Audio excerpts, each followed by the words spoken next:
الحمد لله رب العالمين والصلاة والسلام على نبينا محمد وعلى آله وأصحابه أجمعين أما بعد. Mes très chers frères, mes très chères sœurs, rahimakumullah, qu'Allah vous fasse miséricorde. La sourate Al-Fatiha est sans le moindre doute la plus illustre, la plus grandiose, la plus immense des sourates contenues dans le noble Coran. De par ce qu'elle contient comme enseignement, comme perle de guidance, comme sincérité exclusive envers Allah subhanahu wa ta'ala, et également comme invocation bénéfique.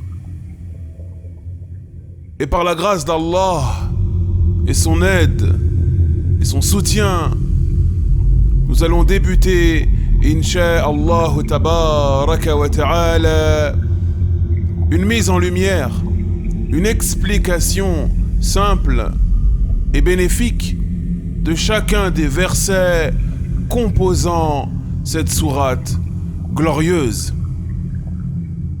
Bien entendu, cette mise en lumière, cette explication simple et bénéfique sera tirée des paroles des savants du Coran et de la Sunna, d'après la compréhension des pieux prédécesseurs. Et pour commencer, insha'Allah tabaraka wa ta'ala, méditons ensemble sur ce récit prophétique, authentique, magnifique. Abdullah ibn Abbas radiyallahu anhuma nous dit: alors que l'ange Jibril alayhi salam, ayant pris forme humaine, se trouvait auprès du messager d'Allah sallallahu alayhi wa sallam, il entendit un bruit venant d'au-dessus de lui. Alors il leva la tête et dit: هذا باب من السماء فتح اليوم لم يفتح قط إلا اليوم. Ceci, c'est-à-dire ce bruit, c'est une porte du ciel qui vient de s'ouvrir et elle n'a jamais été ouverte auparavant.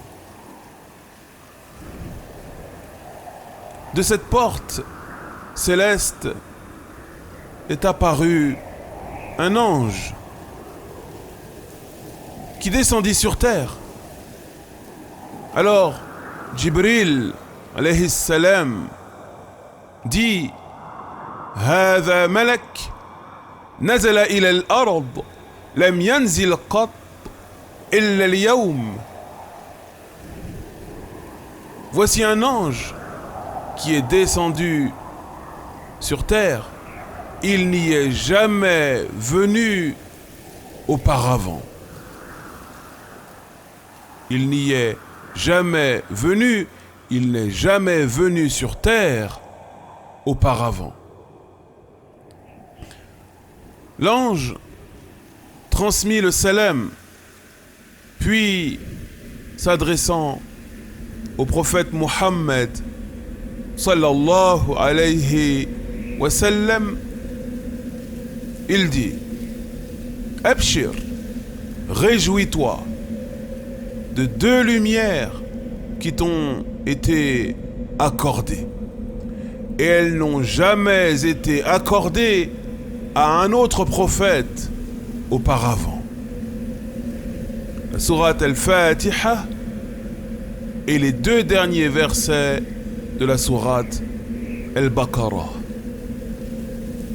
La sourate Al-Fatiha et les deux derniers versets de la sourate Al-Baqarah.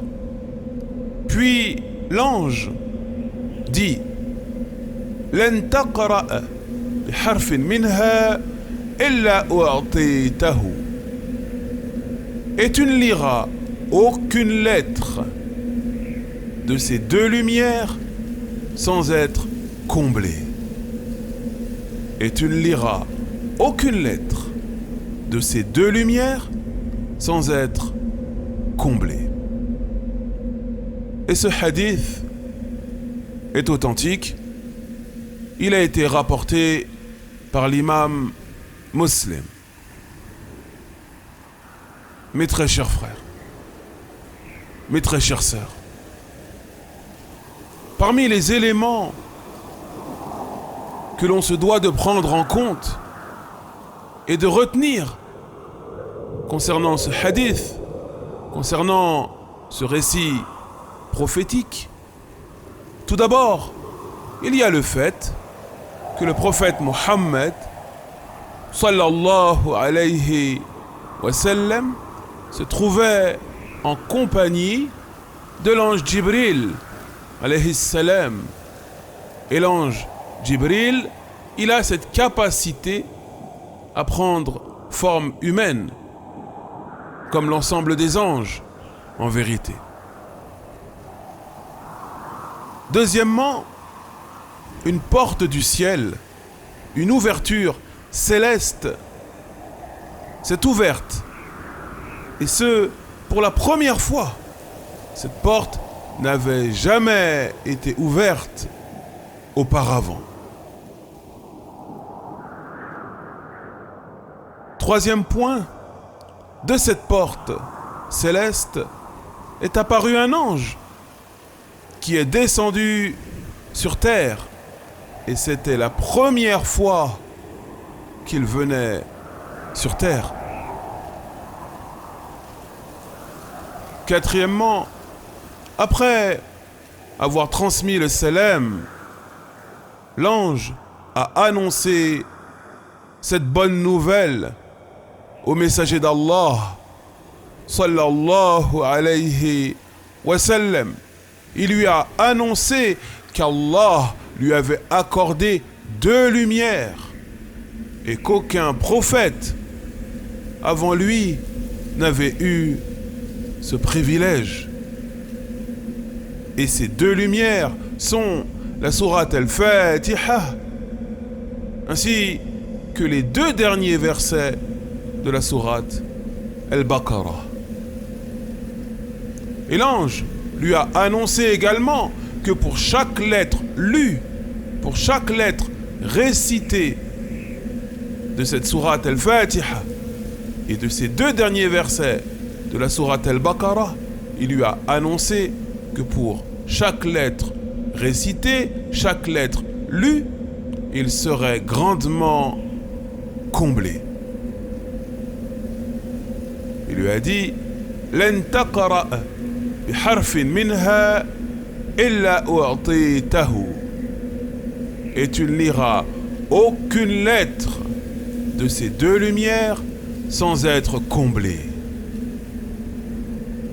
Dernier point, cette sourate, ce qu'il faut savoir, cette sourate avait déjà été révélée au prophète Mohammed sallallahu alayhi wa sallam par l'ange Jibril, car c'est sa mission. Sa mission à l'ange Jibril est de transmettre la révélation d'Allah au messager. Mais Allah a envoyé un second ange pour faire l'annonce que cette sourate, la sourate Al-Fatiha, ainsi que les deux derniers versets de la sourate Al-Baqarah, mais ce qui nous intéresse ici, c'est la sourate Al-Fatiha. Allah a donc envoyé un second ange pour faire l'annonce que cette sourate est véritablement unique et qu'elle n'a pas son équivalent, que ce soit dans le noble Coran ou dans aucun des autres livres divins révélés. que ce soit l'évangile, la Torah, etc. Mes très chers frères, mes très chères sœurs, ce hadith, ce récit prophétique authentique est remarquable. Il est immense, il est sublime et il met en lumière l'aspect merveilleux de cette sourate, la sourate Al-Fatiha. Et il convient à tout croyant et à toute croyante de méditer sur ce hadith, ce qu'il implique et ce qu'il souligne. Car ce hadith, parmi tant d'autres, nous invite à étudier, à méditer sur la signification des sourates contenues dans le noble Coran, et précisément en ce qui nous intéresse ici. Il nous invite à étudier, à méditer sur la signification profonde de chacun des versets composant la sourate Al-Fatiha, afin de mettre en pratique ce à quoi elle nous appelle. Ce récit prophétique nous invite à prendre conscience de la grandeur de cette sourate. Et par conséquent, on se doit d'étudier la signification de chacun des versets qui composent cette sourate. On se doit d'étudier tout cela afin de le mettre en pratique comme il se doit. Car le noble Coran a été révélé pour être mis en pratique. Alors que dire de la sourate la plus grandiose, la plus belle, la plus magnifique, la plus immense de ce noble Coran? Et c'est bien entendu la sourate Al-Fatiha.